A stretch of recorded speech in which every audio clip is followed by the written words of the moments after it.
In the heart of a merciless Michigan blizzard, where the wind howls like a hungry wolf, a lone German shepherd stood as a silent sentinel against the storm. He wasn't lost. He was on a mission. With his own body, he shielded a tiny, precious secret from the biting cold. When a haunted snowplow driver discovered them, he thought he was just saving a life. He had no idea he was about to uncover a story of impossible love, a heartbreaking sacrifice, and a connection that could only have been guided by fate. Stay with us for this incredible story, and subscribe to our channel so you never miss a journey like this one. The world outside Ethan Rowe's snowplow was a furious, churning vortex of white. The wind howled a mournful song against the thick glass of his cabin, a sound he knew better than his own heartbeat. On nights like this, here in the vast, isolated expanse of Michigan's Keweenaw Peninsula, the storm wasn't just weather. It was a living entity, a predator that swallowed roads, homes, and memories whole. He gripped the wheel, knuckles white, the guttural grind of the massive diesel engine, a familiar companion in the chaos. Every pass of the giant steel blade against the asphalt was a small victory against the ghost that rode with him, the ghost of his sister, Sarah. She'd been lost to a storm just like this one. Her car, a frozen tomb found 2 days too late on a road he hadn't cleared in time. So now he drove, fueled by a grief that had long ago cooled into a quiet, relentless duty. He was pushing through the last stretch of County Road 595, a desolate artery winding through dense pine forests, when his headlights snagged on something that didn't belong. It wasn't the familiar shape of a snow-laden branch or the fleeting shadow of a deer. It was a solid, dark form, a patch of stillness in the swirling tempest. He slowed the lumbering truck to a crawl, the plow casting a deep furrow beside the object. It was a dog. A German shepherd, its classic black and tan coat almost completely encrusted with snow, was curled into a tight, defensive ball. But it wasn't seeking shelter for itself. Its body was arched protectively over a bundle of some kind. Ethan's heart seized, a cold dread creeping up his spine that had nothing to do with the freezing temperature. His EMT training, a skill he honed as a volunteer, screamed at him. He killed the engine, plunging the world into a sudden muffled silence broken only by the wind's shriek. Grabbing a high-powered flashlight from the cab, he stepped out into the blizzard's brutal embrace. The cold was a physical blow, stealing the air from his lungs. "Easy now," he said, his voice swallowed by the gale as he approached. The dog's head lifted, its ears flat against its skull. A low, exhausted growl rumbled from its chest, not of aggression, but of profound warning. Its amber eyes, intelligent and weary, locked onto his. He could see it was a male, perhaps 5 or 6 years old, powerful in frame but shivering violently, its resolve the only thing keeping it from collapse. "I'm not going to hurt you," Ethan said softly, kneeling slowly in the deep snow, keeping a respectful distance. He aimed the flashlight's beam lower, past the dog's protective muzzle, to the bundle. It was a tattered light blue blanket, and sticking out from one edge, illuminated in the stark white light, was a hand. Small. Impossibly, heartbreakingly small. Its fingers were a terrifying shade of blue. The memory of finding Sarah's car crashed through him with the force of an avalanche, the silence, the cold, the utter finality of being too late. Not again. He would not be too late again.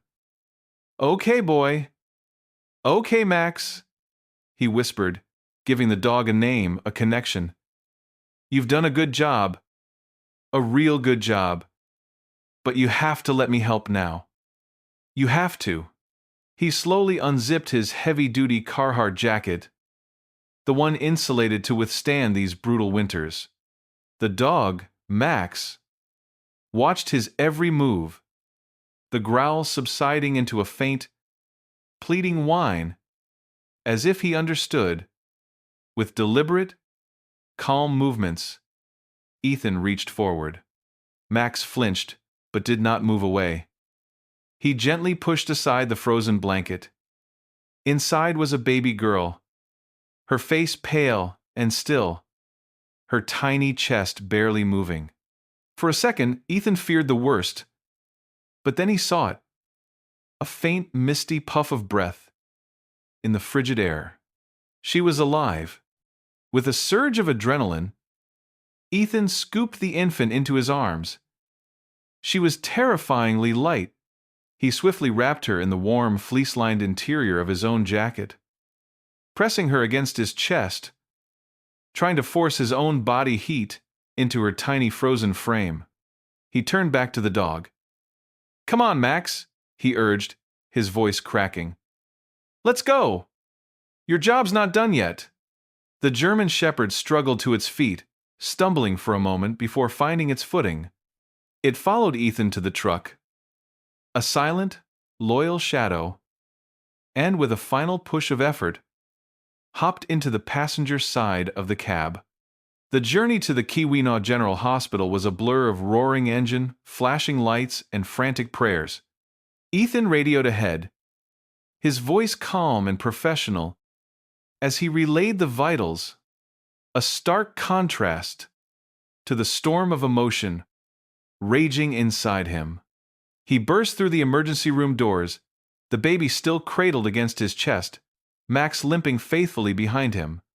A charge nurse, a stout woman in her 50s named Brenda, with kind eyes and an air of no-nonsense efficiency, took the infant from him immediately. "Got her, Ethan," she said, her team swarming into action. "You did good." He could only nod, his shoulders slumping as the adrenaline receded, leaving him empty and trembling. He watched them disappear into a trauma room. The quiet beep of a monitor, a fragile promise of life.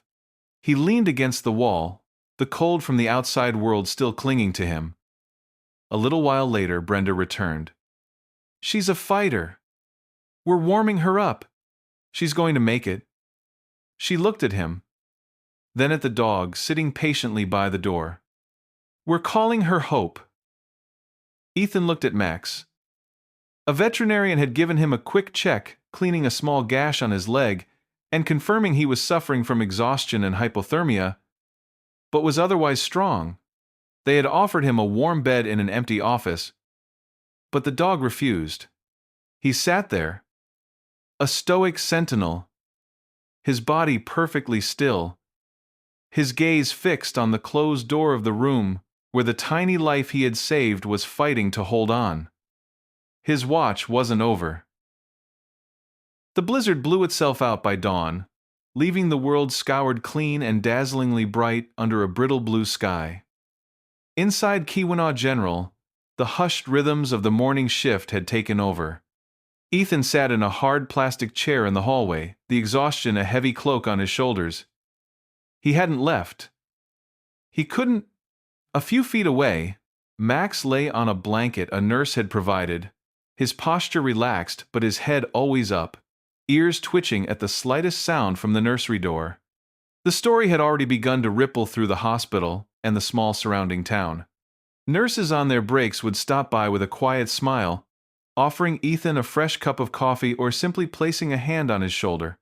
They spoke in whispers of snowstorm Hope and her furry, four-legged guardian angel.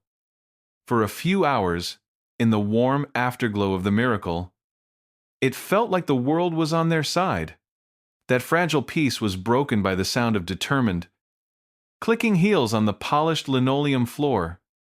The woman who approached was the physical opposite of the rugged, snow-battered landscape outside. She was tall and thin, dressed in a sharply tailored gray suit that seemed immune to wrinkles. Her dark hair was pulled back into a severe, immaculate bun, and her face, framed by sensible glasses, was a mask of professional neutrality. She carried a leather portfolio clutched to her chest like a shield. This was Diane Albright, from the state of Michigan's Child Protective Services. "Mr. Rowe," she began, her voice as crisp and cold as the air outside. There was no preamble, no warmth. "I'm Diane Albright. I've been assigned the case of the infant, Jane Doe, currently designated Hope."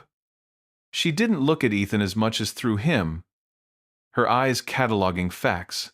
"I've reviewed the preliminary report. Your actions were commendable." The compliment was delivered with the emotional weight of a weather forecast. "She's a person, not a case file," Ethan said, his voice low. He stood up, placing himself subtly between the woman and Max. Miss Albright's gaze flickered to the German Shepherd for the first time. Her lips thinned. "The animal's role in the initial discovery has been noted," she said, her tone dismissive. "However, its continued presence in a medical facility is a significant breach of protocol and a potential liability. It will have to be transferred to the county animal shelter." "He's not it," Ethan countered, a slow anger beginning to burn through his fatigue. "His name is Max, and he's not leaving her." "That is not your decision, Mr. Rowe," Albright stated flatly, opening her portfolio. "Once the infant is medically stable, she will be transferred into the state's foster care system. A placement has already been identified downstate. We will proceed with finding a permanent adoptive family through the proper legal channels. Lees? Cough. Cough. And F. Cough." Ethan heard the words system and channels, and a familiar bitterness rose in his throat. The system was road crews and dispatchers and protocols that prioritized main roads over rural ones. The system was what had failed Sarah, leaving her alone in the cold for 2 days. Now, another system, just as impersonal and rigid, was about to swallow up this tiny, fragile life and the loyal creature who had saved her. He pictured Hope pass between strangers, a name on a list. He pictured Max, confused and alone, in a concrete kennel. His heroic act reduced to a footnote in a file before being forgotten entirely. The thought of their separation, of them both being lost in the cold bureaucracy, was unbearable. It was Sarah's story, told in a different way. "No," he said. The word was quiet but held the weight of a vow. Miss Albright looked up from her papers, her brow furrowed in mild annoyance. "I beg your pardon? You're not separating them," Ethan said, his voice stronger now, fueled by a purpose he hadn't felt in years. "And you're not sending her downstate. I'm applying for temporary guardianship. For both of them." A flicker of genuine surprise crossed Diane Albright's face, quickly suppressed. She looked him up and down, taking in his worn flannel shirt, his tired eyes, his calloused hands. "Mr. Rowe," she said, a patronizing edge to her voice, "while your sentiment is understandable, you are not a registered foster parent. You have no qualifications, no training. A home study would be required. Background checks, psychological evaluations. The process is complex." "Then let's start the process," Ethan said, his gaze unwavering. He knew it was impulsive, reckless even. His small cabin, a place that had been his solitary refuge from the world, was no place for a baby. He knew nothing about caring for an infant. But as he looked from Miss Albright's clinical stare to Max's steady, trusting eyes, he knew he had no other choice. This was a promise he had to keep, for the little girl named Hope, and for the sister he couldn't save. That afternoon, he drove home. The silence in his cabin felt different, no longer peaceful, but empty. He stood in the middle of his living room, a space that had been meticulously arranged for one person, and saw it all with new eyes. He saw the sharp corners on the coffee table, the lack of warmth, the profound loneliness. He walked to the small spare room, the one that held dusty boxes and forgotten fishing gear, and opened the window, letting the clean, cold air sweep away the stale quiet. He had a lot of work to do. 3 days after Ethan Rowe filed his petition, the world had thawed into a fragile truce with winter. Meltwater dripped from the eaves of the Keweenaw County Sheriff's Office, each drop marking a moment in time. Inside, the news arrived not with a siren, but with a ghost. A young woman stumbled through the front door, looking as if she were held together by sheer will and threadbare clothes. She was slender to the point of being gaunt. Her pale skin stretched taut over sharp cheekbones. Her mousy brown hair was tangled and matted, and her eyes, a deep, sorrowful blue, were hollowed out by a terror and exhaustion so profound it seemed to have carved canyons into her face. This was Clara Wells. Sheriff Bill Brody, a man whose weary face had seen the worst of the county's long winters and lean years, looked up from his desk. He gently guided her to a chair before she collapsed. She was shivering not just from the cold but from the inside out. He asked her name, and she gave it in a hoarse, broken whisper. Then she began to speak, the story tumbling out of her in a torrent of grief and shame. She explained she was a historical archivist, that she had moved here for a job at the Copper Country Heritage Museum, a job she loved, preserving the stories of the miners and families who had carved a life from this unforgiving land. But the county budget had been cut, her position eliminated. The baby's father, a handsome seasonal worker, had vanished as soon as the work dried up, leaving her utterly alone. Her savings dwindled. She sold what she could. Then there was nothing left. "I was trying to get to Marquette," she sobbed, her hands twisting in the lap of her thin jacket. I thought maybe there was a shelter, someone who could help, but the car, it just died. The storm was so bad." She described the disorienting, terrifying hours in the blizzard, the cold seeping into her bones, her thoughts becoming fuzzy and slow. She remembered the delirium setting in, the feeling of slipping away, and in that desperate, fading moment, she had looked at her newborn daughter, and then at the loyal German shepherd in the seat beside her. "He was my dad's," she whispered, her voice catching. "My father was a K-9 officer with the state police before he passed. He raised Max from a pup, trained him. He always said a shepherd's loyalty was the purest thing on this earth.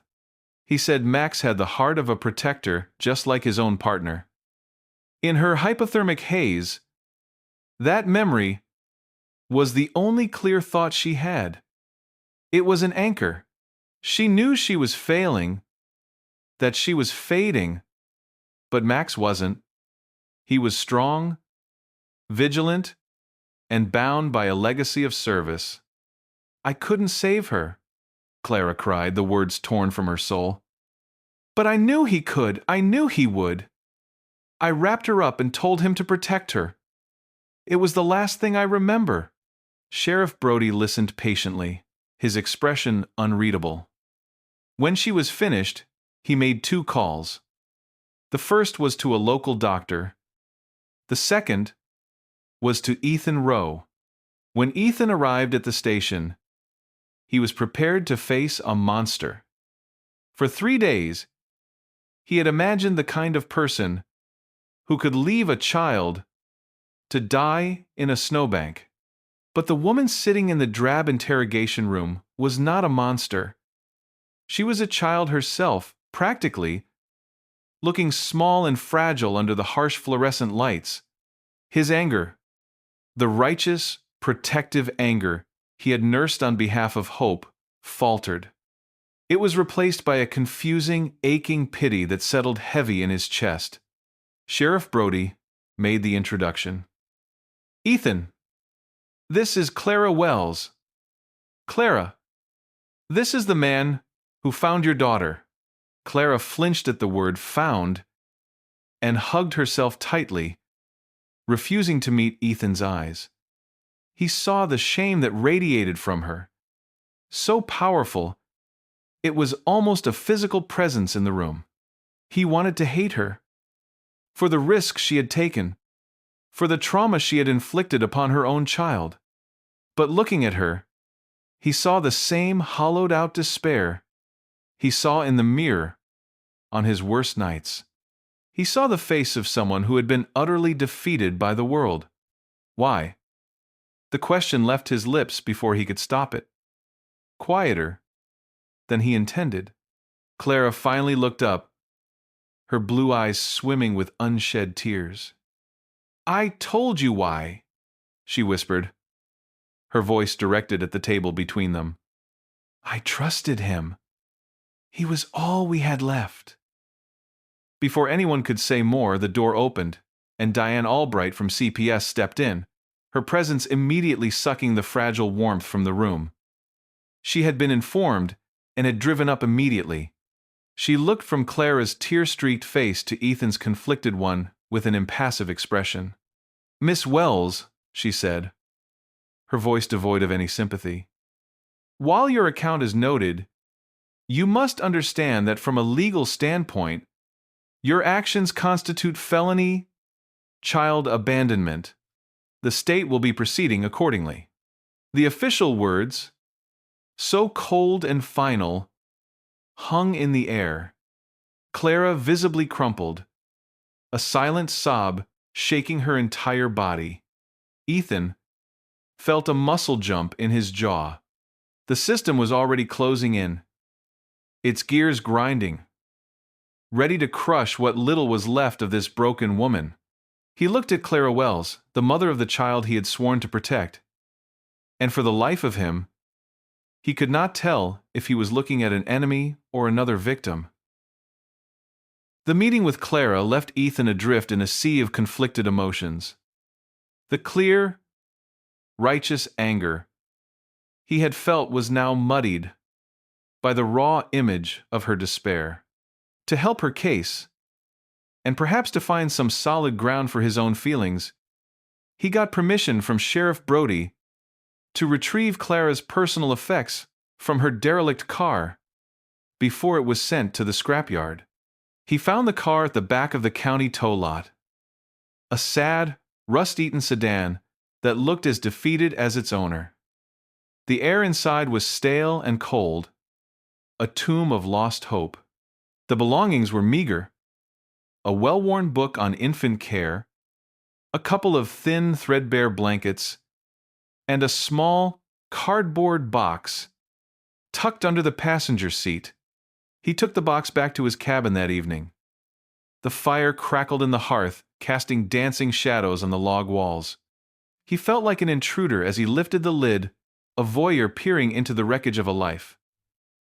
Inside, nestled amongst a few folded baby clothes, was a simple, spiral-bound notebook, her journal. He hesitated, his conscience warring with the need to understand the woman whose fate was now so deeply entangled with his. He needed to know if she was a victim or a danger. He needed an anchor. He opened the journal to the first page. Clara's handwriting was neat and precise, the script of a historian. But as the pages went on, it grew more frantic, the lines slanting with exhaustion and fear. The early entries chronicled her quiet, gnawing loneliness, her dwindling funds, and the overwhelming fear of facing pregnancy alone in a town where she knew no one. The words painted a portrait of isolation so profound, it made Ethan's own self-imposed solitude feel like a luxury. Then, about halfway through, a new character appeared in the narrative. Clara didn't name her at first. simply calling her the angel from the library. An entry from October read, "The girl from the library saw me waiting for the bus in the rain today. She pulled over. She has an old blue Subaru with a big dent in the passenger side door. But the heater works like a charm. She didn't ask any questions, just drove me home." Ethan paused. A blue Subaru. There were a few in town. He kept reading. A week later, she brought me muffins. The angel, from the library, said she baked too many. Her sweater had flour on the sleeve. She has a laugh that sounds like wind chimes in a summer breeze. It's the first time I've heard a genuinely kind sound in months. A strange feeling, a prickle of impossible recognition, began to form in the back of Ethan's mind. He pushed it away as coincidence. But the entries continued, and with each one the details became more vivid, more specific. She told me she stays in this small town to look after her older brother. She said he worries too much since their parents passed, that he carries the weight of the world on his shoulders. She worries about him being alone. Ethan's breath caught in his throat. His hands began to feel cold. He read on, his eyes flying across the page. She gave me a scarf. She knitted herself. It's a beautiful, deep green, the color of the pines after a summer rain. She said the color reminded her of hope. The journal slipped from his fingers and landed softly on the rug. The green scarf. The pine green scarf. He pushed himself up from his chair and walked on unsteady legs to the cedar chest at the foot of his bed. His hands trembled as he lifted the lid. There, on top of a small pile of his sister's belongings, was the scarf. He had given Sarah the yarn for her birthday. He picked it up, the soft wool, a familiar, aching comfort in his hands. It was the same one. It had to be. He snatched the journal from the floor, his heart hammering against his ribs. He flipped frantically through the last few pages until he found what he was looking for, a final entry from just before the blizzard hit. "I feel so scared, but I keep thinking of what she told me. She said that even in the longest winter, you have to hold on, because you never know who is waiting on the other side of the storm to help you." I wish I could tell her how much her kindness meant. I wish I could thank her one more time. Thank you, Sarah. The name, Sarah. The world tilted and went silent. The crackling of the fire, the ticking of the clock on the mantelpiece, it all faded into a dull roar in his ears. It was his Sarah. His sister, the baker of muffins, the driver of the dented blue Subaru, the girl with the laugh like wind chimes. She had been Clara's angel, the one person in the world who had shown this desperate, lonely girl a moment of grace.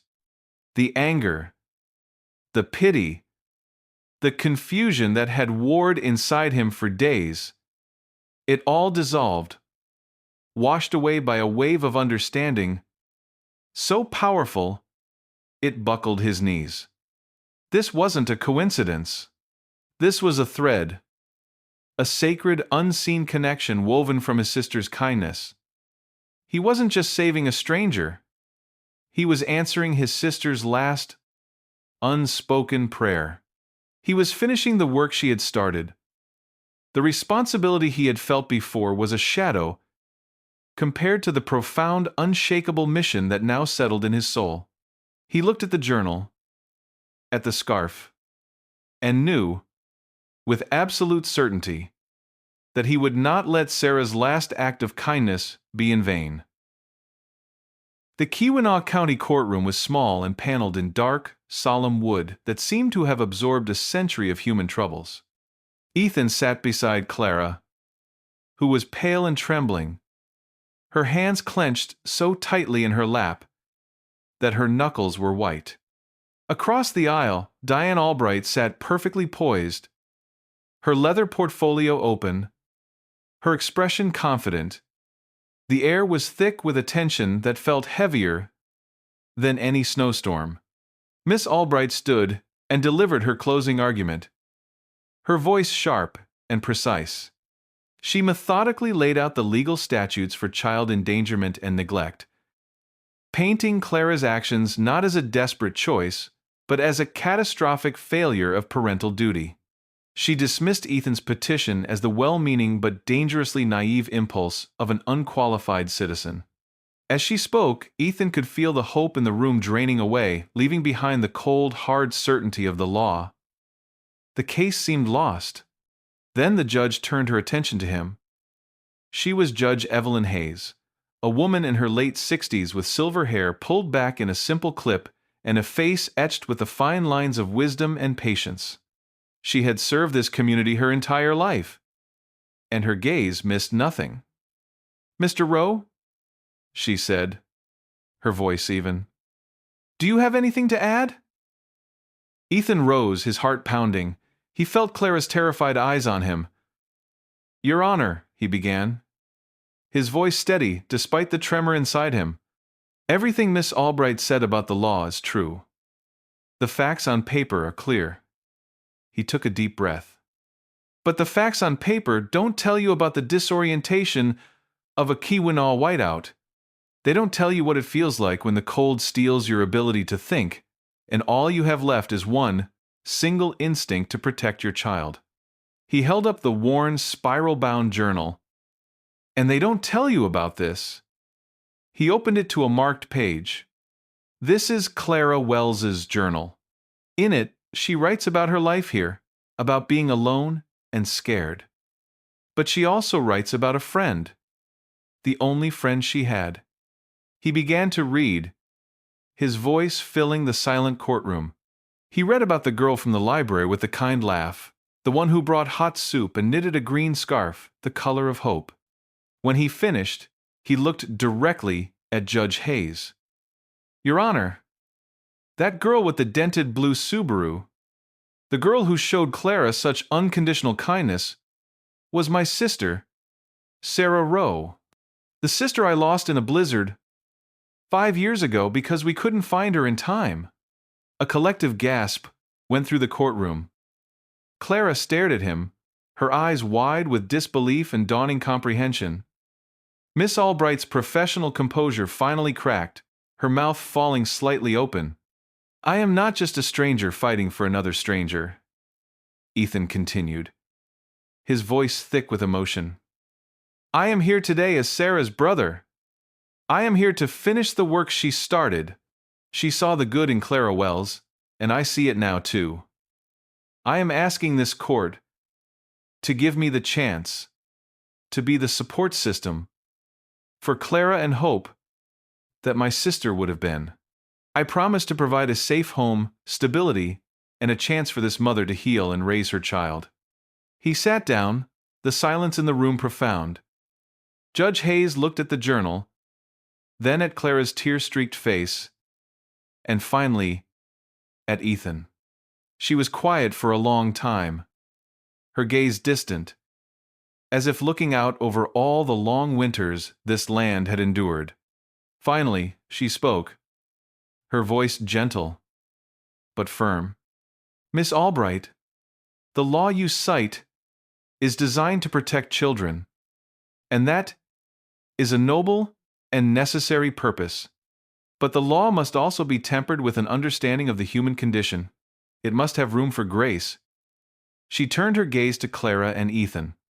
"Therefore, I am granting temporary legal custody of the child, Hope, to her mother, Clara Wells." A sob escaped Clara's lips.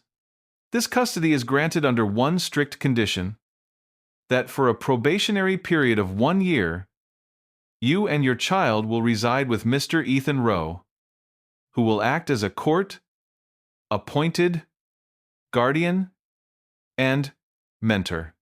She looked pointedly at Miss Albright, whose face was a mask of stern disapproval. Then her eyes softened as she looked back at the small group before her. This court recognizes the profound ties that bind a community together, some seen and some unseen. She picked up her gavel and, with a final, decisive look, she said the words that would change all of their lives. Here in the Keweenaw, we don't abandon anyone in the blizzard. The story ends not in the courtroom, but a month later.